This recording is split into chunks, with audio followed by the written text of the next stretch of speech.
కనిపిస్తున్నారు కదా, రెండు కలిపి ఏది అదే మొత్తం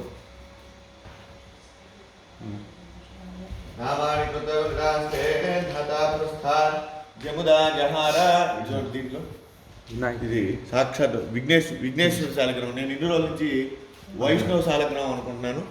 ఇటువంటిది దీంట్లో ఇది వినాయక శాలగ్రామం. మనం ఇన్ని రోజుల నుంచి చూడండి, ఇది మొదటిసారిగా ఇప్పుడే మనం ఇవి శాలగ్రామం ఎందుకు భిన్నమైపోతున్నాయి. ఇక్కడ వచ్చిన తర్వాత ఇది చూస్తూ ఉంటే ఇప్పుడు అభిషేకం చేసేటప్పుడే ఇది భిన్నమైంది. దీంట్లో చూడండి సాక్షాత్ మొదటిగా కూడా దర్శనం నేను తర్వాత రమేష్ గారు చేసుకున్నాం. ఇది ఎంతో మాకు కూడా ఒక యోగ్యమైనటువంటి జాతకంలో మేము భాగ్యంగా భావిస్తున్నాం. చూడండి సార్, ఇది విఘ్నేశ్వరుడి శాలగ్రామం అండి. ఇదిగోండి లక్ష్మి గారు చూడండి ఎంత ఎంత క్లియర్ చూడండి లక్ష్మి గారు ఎంత ఎంత పర్టిక్యులర్గా ఉంది చూడండి. విఘ్నేశ్వర శాలగ్రామం